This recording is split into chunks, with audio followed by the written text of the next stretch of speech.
ನಮಸ್ಕಾರ ಸ್ನೇಹಿತರ. ಪಿಎಂ ಕಿಸಾನ್ 23ನೇ ಕಂತಿನ ಹಣ ಯಾವಾಗ ಬರುತ್ತೆ ಸರ್ ಅಂತ ಬಹಳಷ್ಟು ಜನರ ಪ್ರಶ್ನೆ ಆಗಿದೆ. ಹೌದು, ಈಗಾಗಲೇ 22ನೇ ಕಂತಿನ ಹಣವನ್ನು ಕೂಡ ನೀವು ಪಡ್ಕೊಂಡಿದ್ದೀರಿ. ಹಾಗಾಗಿ 23ನೇ ಕಂತಿಗಾಗಿ ಕಾಯ್ತಾ ಇದ್ದೀರಿ. ರಾಜ್ಯದ ಎಲ್ಲ ಫಲಾನುಭವಿಗಳಿಗಂತೂ ಭರ್ಜರಿ ಗುಡ್ ನ್ಯೂಸ್ ಅಂತ ಕೇಂದ್ರ ಸರ್ಕಾರ ಕೊಟ್ಟಿರ್ತಕ್ಕಂಥದ್ದು. ಬರೀ ರಾಜ್ಯ ಸರ್ಕಾರದಿಂದ ಅಂದ್ರೆ ರಾಜ್ಯದ ಫಲಾನುಭವಿಗಳಿಗಷ್ಟೇ ಅಲ್ಲ, ಇಡೀ ದೇಶದಾದಂತಹ 9,32,00,000 ಫಲಾನುಭವಿಗಳಿದ್ದಾರೆ. ಇಡೀ ನಮ್ಮ ರಾಜ್ಯದಲ್ಲಿ ಅಂದ್ರೆ ನಮ್ಮ ಕರ್ನಾಟಕ ರಾಜ್ಯದಲ್ಲಿ 51,30,30,000 ರೈತರು ಈ ಪಿಎಂ ಕಿಸಾನ್ ಫಲಾನುಭವಿಗಳಾಗಿದ್ದಾರೆ. ಹಾಗಾದ್ರೆ ಬನ್ನಿ, ಈ ಪಿಎಂ ಕಿಸಾನ್ 23ನೇ ಕಂತಿನ ಹಣ ಯಾವಾಗ ರಿಲೀಸ್ ಆಗ್ತಾ ಇದೆ, ಇದರ ಪಟ್ಟಿಯನ್ನ ನಾವು ಹೇಗೆ ಚೆಕ್ ಮಾಡ್ಕೊಳ್ಳೋದು ಅಂದ್ರೆ 23ನೇ ಕಂತಿನ ಹಣದ ಲಿಸ್ಟ್ ನಲ್ಲಿ ನಿಮ್ಮ ಹೆಸರು ಇದೆಯಾ ಇಲ್ವಾ ಅಂತ ಚೆಕ್ ಮಾಡೋದು ಹೇಗೆ? ನೀವು ನಿಮ್ಮ ಖುದ್ದಾಗಿ ನಿಮ್ಮ ಮೊಬೈಲ್ ಅಲ್ಲಿನೇ ಚೆಕ್ ಮಾಡ್ಕೊಳ್ಬಹುದು. ಈಗ ವಿಡಿಯೋನ ಹೇಗೆ ನೋಡ್ತಾ ಇದ್ರಿ ಇದೇ ರೀತಿ ನೀವು ನೋಡಿಕೊಂಡು ನಿಮ್ಮ ಮೊಬೈಲ್ ಅಲ್ಲಿ ಚೆಕ್ ಮಾಡ್ಕೊಳ್ಬಹುದು ನಿಮ್ಮ ಹೆಸರು ಇದೆಯಾ ಇಲ್ವಾ. ಅದೇ ರೀತಿಯಾಗಿ ನಿಮ್ಮ ಊರಲ್ಲಿ ಇರ್ತಕ್ಕಂತಹ ಎಲ್ಲ ಒಂದು ಜನರ ಅಂದ್ರೆ ಪಿಎಂ ಕಿಸಾನ್ ಫಲಾನುಭವಿಗಳ ಹೆಸರನ್ನು ಕೂಡ ನೀವು ಅಲ್ಲಿ ಲಿಸ್ಟ್ ನಲ್ಲಿ ನೋಡ್ಕೊಳ್ಬಹುದು. ಹಾಗಾದ್ರೆ ಬನ್ನಿ ಸ್ನೇಹಿತರೆ, ಈಸಿ ಪ್ರೊಸೆಸರ್ ಮುಖಾಂತರ ನಿಮಗೆ ತಿಳಿಸಿಕೊಡುವಂತಹ ಪ್ರಯತ್ನ ಮಾಡ್ತೀನಿ. ಜೊತೆಗೆ ಪಿಎಂ ಕಿಸಾನ್ ಯೋಜನೆಯಲ್ಲಿ ಸಾಕಷ್ಟು ಫಲಾನುಭವಿಗಳನ್ನ ಹೊರಹಾಕಲಾಗಿದೆನು ಕೂಡ, ಅದರಲ್ಲಿ ನಿಮ್ಮನ್ನು ಕೂಡ ಹಾಕಿರಬಹುದು. ಹೀಗಾಗಿ ಇನ್ ಡಾಕ್ಯುಮೆಂಟ್ಸ್ ಗಳನ್ನ ಕರೆಕ್ಟ್ ಆಗಿ ಇಟ್ಕೊಳ್ಬೇಕು. ಇದೆಲ್ಲದರ ಬಗ್ಗೆನೂ ಕೂಡ ನಾವು ಚರ್ಚೆ ಮಾಡೋಣ. ಒಟ್ಟಾರೆಯಾಗಿ ವಿಡಿಯೋನ ಕೊನೆವರೆಗೂ ವಾಚ್ ಮಾಡಿ ಅರ್ಥ ಮಾಡ್ಕೊಳ್ಳಿ, ಸರಿಪಡಿಸ್ಕೊಳ್ಳಿ, ದುಡ್ಡನ್ನ ಪಡ್ಕೊಳ್ಳಿ. ಸ್ನೇಹಿತರೆ, ಈ ಪಿಎಂ ಕಿಸಾನ್ ಯೋಜನೆಯ 22 ಕಂತುಗಳು ಸತತವಾಗಿ ದುಡ್ಡು ರಿಲೀಸ್ ಆದ್ವು. 4 ತಿಂಗಳಿಗೊಮ್ಮೆ ಅಂತ ಹೇಳ್ಬಿಟ್ಟು 2,000 ವರ್ಷಕ್ಕೆ 6,000 ದುಡ್ಡು ಡಿಬಿಟಿ ಮುಖಾಂತರ ನೇರವಾಗಿ ನಿಮ್ಮ ಅಕೌಂಟ್ ಗಳಿಗೆ ಜಮಾ ಆಗ್ತಾ ಇತ್ತು.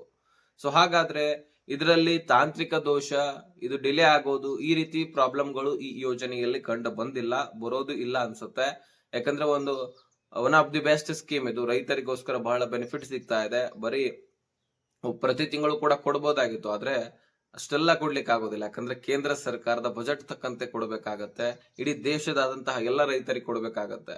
ಹೀಗಾಗಿ ಬಹಳಷ್ಟು ಖರ್ಚು ವೆಚ್ಚ ಆಗತ್ತೆ. ಈಗ ಬರೀ 4 ತಿಂಗಳಿಗೊಮ್ಮೆ 2,000 ಕೊಡ್ತಾರಲ್ಲ, ಇಲ್ಲಿ 20,000 ಕೋಟಿಯಷ್ಟು ದುಡ್ಡನ್ನ ಕೇಂದ್ರ ಸರ್ಕಾರ ಪ್ರತಿಯೊಂದು ಕಂತಿನಲ್ಲಿ ಬಿಡುಗಡೆ ಮಾಡ್ತಾ ಇರ್ತಾರೆ.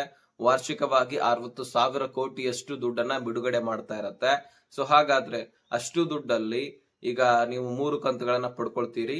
ಈಗ ಸದ್ಯಕ್ಕೆ ಈ ವರ್ಷದ ಒಂದು 23ನೇ ಕಂತಿನ ಹಣ ಪ್ರಾರಂಭವಾಗ್ತಾ ಇದ್ದು, ಈ ದುಡ್ಡನ್ನು ಕೂಡ ನೀವು ಪಡ್ಕೊಳ್ತಾ ಇದ್ದೀರಿ ಅತಿ ಶೀಘ್ರದಲ್ಲಿ ಎನ್ನುವಂತಹ ಮಾಹಿತಿ ಸಿಕ್ಕಿದೆ. ಡೇಟ್ ಫಿಕ್ಸ್ ಆಗಿಲ್ಲ, ಆದ್ರೆ ಈ ರೈತರ ಪಟ್ಟಿಯನ್ನ ಬಿಡುಗಡೆ ಮಾಡಲಾಗಿದೆ.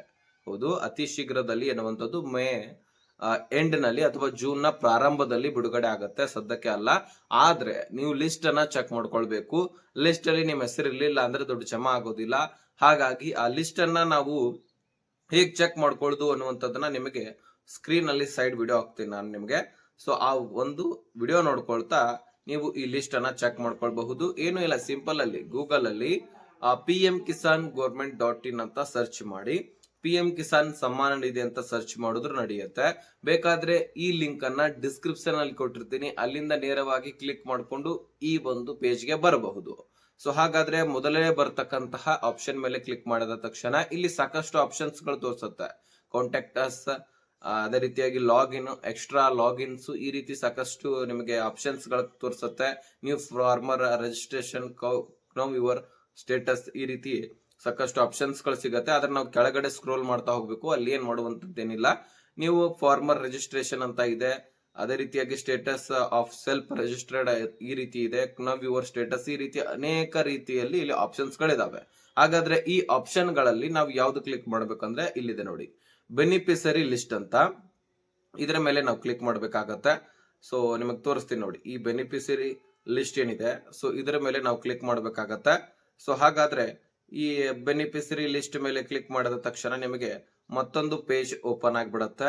ಅದು ಏನಂತ ಹೇಳೋದಾದ್ರೆ ಇಲ್ಲಿ ಸೆಲೆಕ್ಟ್ ಸ್ಟೇಟ್, ಅದೇ ರೀತಿಯಾಗಿ ಡಿಸ್ಟಿಕ್, ಸಬ್ ಡಿಸ್ಟಿಕ್, ಬ್ಲಾಕ್, ಅದೇ ರೀತಿಯಾಗಿ ವಿಲೇಜ್ ಅಂತ ಇದೆ. ಸೊ ಇದನ್ನ ನಾವು ಸೆಲೆಕ್ಟ್ ಮಾಡ್ಕೊಳ್ಳೋಣ. ಮೊದಲನೇದಾಗಿ ನಿಮ್ಮ ಜಿಲ್ಲೆ, ನಿಮ್ಮ ರಾಜ್ಯ ಯಾವುದು ಅನ್ನುವಂಥದ್ದನ್ನ ಸೆಲೆಕ್ಟ್ ಮಾಡ್ಕೊಳ್ಳಿ, ಯಾಕಂದ್ರೆ ಇದು ಕೇಂದ್ರ ಸರ್ಕಾರದ ಯೋಜನೆ. ನೆಕ್ಸ್ಟ್ ನಿಮ್ಮ ಒಂದು ಜಿಲ್ಲೆಯನ್ನ ಸೆಲೆಕ್ಟ್ ಮಾಡ್ಕೊಳ್ಳಿ. ಅದೇ ರೀತಿಯಾಗಿ ಸಬ್ ಡಿಸ್ಟಿಕ್ ಅಂದ್ರೆ ನಿಮ್ಮ ತಾಲೂಕುವನ್ನ ನೀವು ಸೆಲೆಕ್ಟ್ ಮಾಡ್ಕೊಳ್ಬೇಕು. ತದನಂತರ ನೀವು ಯಾವ ಗ್ರಾಮದಲ್ಲಿದ್ದೀರಿ ಎನ್ನುವಂಥದ್ದನ್ನ ಸೆಲೆಕ್ಟ್ ಮಾಡ್ಕೊಳ್ಳಿ, ವಿಲೇಜ್. ಸೊ ನಾವಂತೂ ಸಿಟಿಯಲ್ಲಿ ಇದೀವಿ, ನಮಗೆ ಇದು ಬೆನಿಫಿಟ್ ಸಿಗೋದಿಲ್ಲ. ಹಾಗಾಗಿ ನಾವು ಯಾವ್ದಾದ್ರು ಒಂದು ಕ್ಲಿಕ್ ಮಾಡಿ ನಿಮ್ಗೆ ತೋರಿಸ್ತೀನಿ. ಸೊ ಈ ರೀತಿ ಕ್ಲಿಕ್ ಮಾಡಿದ ತಕ್ಷಣ ಇಲ್ಲಿ ಕೆಳಗಡೆ ಗೆಟ್ ರಿಪೋರ್ಟ್ ಅಂತ ಇದೆ. ಸೊ ಗೆಟ್ ಅಂತ ರಿಪೋರ್ಟ್ ಮೇಲೆ ಕ್ಲಿಕ್ ಮಾಡಿದ್ರೆ ಇಲ್ಲಿ ಪೇಜ್ ಬಂದ್ಬಿಡುತ್ತೆ, ಅಂದ್ರೆ ಬೆನಿಫಿಷರಿ ಲಿಸ್ಟ್ ಬಂದ್ಬಿಡುತ್ತೆ. ಫಾರ್ಮರ್ಸ್ ನೇಮ್ ಇದೆ ನೋಡಿ, ಸೀರಿಯಲ್ ನಂಬರ್ ಇದೆ, ಜೆಂಡರ್ ಇದೆ, ಮೇಲೋ ಫಿಮೇಲೋ ಈ ರೀತಿ ಎಲ್ಲವೂ ಕೂಡ ಇದೆ, ಮೇಲ್ ಫಿಮೇಲ್ ಈ ರೀತಿ ಇಲ್ಲಿ ಸೈಡ್ ಕೊಟ್ಟಿರ್ತಾರೆ. ಸೊ ಈ ರೀತಿ ನೀವು ಲಿಸ್ಟ್ ಅನ್ನ ಚೆಕ್ ಮಾಡ್ಕೊಳ್ಬಹುದು. ನಿಮ್ಮ ಊರಿನಲ್ಲಿ ಇರ್ತಕ್ಕಂತಹ, ನಿಮ್ಮ ಗ್ರಾಮದಲ್ಲಿ ಇರ್ತಕ್ಕಂತಹ ಎಲ್ಲ ಬೆನಿಫಿಷರಿಯ ಲಿಸ್ಟ್ ಇದೆ. ಕೆಳಗಡೆ ನೋಡ್ಬೋದು ನೀವು, ಬರೀ 1 ಪೇಜ್ ಅಲ್ಲ, 2, 3, 4, 5, 6, 7, 8, 9, 10 ಅಂತ ಹೇಳ್ಬಿಟ್ಟು ಸಾಕಷ್ಟು ಪೇಜಸ್ ಗಳಿರ್ತವೆ. ಸೊ ಆ ಎಲ್ಲ ಪೇಜ್ ಗಳನ್ನ ನೀವು ನೋಡ್ತಾ ಹೋಗಬಹುದು. ಅದರಲ್ಲಿ ನಿಮ್ಮ ಹೆಸರಿದ್ರೆ ನಿಮ್ಮ ಖಾತೆಗಳಿಗೂ ಕೂಡ ಈ 23ನೇ ಕಂತಿನ ಹಣ ಜಮಾ ಆಗೋದು ಫಿಕ್ಸ್ ಅಂತ ಅನ್ಕೊಳ್ಳಿ. ಒಂದು ವೇಳೆ ಜಮಾ ಆಗ್ಲಿಲ್ಲ ಅಂದ್ರೆ ಲಿಸ್ಟ್ ಅಲ್ಲಿ ಹೆಸರು ಇರಲಿಲ್ಲ ಅಂದ್ರೆ ನಿಮ್ಮ ಪಹಣಿಗೆ ಆಧಾರ್ ಕಾರ್ಡ್ ಲಿಂಕ್ ಆಗಿರೋದಿಲ್ಲ ಅಂತ ಅರ್ಥ. ಇನ್ನಿತರ ಡಾಕ್ಯುಮೆಂಟ್ಸ್ ಗಳನ್ನು ಕ್ಲಿಯರ್ ಆಗಿ ಇಟ್ಕೊಂಡಿಲ್ಲ ಅಂತ ಅರ್ಥ. ಸೊ ಹಾಗಾದ್ರೆ ಪಹಣಿಗೆ ಆಧಾರ್ ಕಾರ್ಡ್ ಎಷ್ಟು ಇಂಪಾರ್ಟೆಂಟ್ ಇದೆ ಅಂದ್ರೆ ಲಿಂಕ್ ಮಾಡಿಸ್ಕೊಳ್ಳೋದು. ಈಗ ಬರೀ PM ಕಿಸಾನ್ ಅಷ್ಟೇ ಅಲ್ಲ, ಈಗ ರಾಜ್ಯ ಸರ್ಕಾರದಿಂದ ಬೆಳೆ ಹಾನಿ ಪರಿಹಾರ ಜಮಾ ಆಗ್ತಾ ಇದೆ. ಹೋದ ವರ್ಷದಿಂದ ಇನ್ನೂ ಕೂಡ ಜಮಾ ಆಗಿರ್ಲಿಲ್ಲ. 6,213 ಕೋಟಿಯಷ್ಟು ದುಡ್ಡನ್ನ ಮೀಸಲಿಟ್ಟಿದ್ರು. ಹಾಗಾಗಿ ಆ ದುಡ್ಡನ್ನು ಕೂಡ ಪಡ್ಕೊಳ್ಬೇಕಂದ್ರೆ ನೀವು ಪಹಣಿಗೆ ಆಧಾರ್ ಕಾರ್ಡ್ ಲಿಂಕ್ ಆಗಿರಬೇಕು. ಇನ್ನು ಕೇಂದ್ರದಿಂದನೇ ತೆಗೆದುಕೊಳ್ಳಿ, PM ಕಿಸಾನ್ ಅಷ್ಟೇ ಜಮಾ ಮಾಡೋದಿಲ್ಲ, ಫಸಲ್ ಬಿಮಾ ಯೋಜನೆ ಜೊತೆಗೆ ಬೆಳೆ ಹಾನಿ ಪರಿಹಾರ ಕೊಡ್ತಿರುತ್ತೆ, ಬರ ಹಾನಿ ಪರಿಹಾರವನ್ನ ಕೊಡ್ತಿರುತ್ತೆ. ಯಾರು ಫಸಲ್ ಬಿಮಾ ಯೋಜನೆಯಲ್ಲಿ ಫಲಾನುಭವಿಗಳಿರ್ತಾರ ಅವರಿಗೆ, ಅದೇ ರೀತಿಯಾಗಿ ಇನ್ಸೂರೆನ್ಸ್ ಮಾಡಿಸಿದವ್ರಿಗೂ ಕೂಡ ದುಡ್ಡು ಕೊಡ್ತಾ ಇರತ್ತೆ.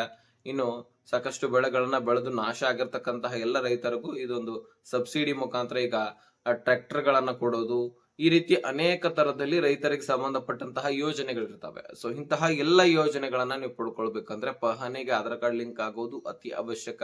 ಇನ್ನು ರಾಜ್ಯ ಸರ್ಕಾರವು ಕೂಡ ಬಜೆಟ್ ಮಂಡನೆಯಲ್ಲಿ ದೊಡ್ಡದಾದಂತಹ ಘೋಷಣೆ ಮಾಡಿತ್ತು.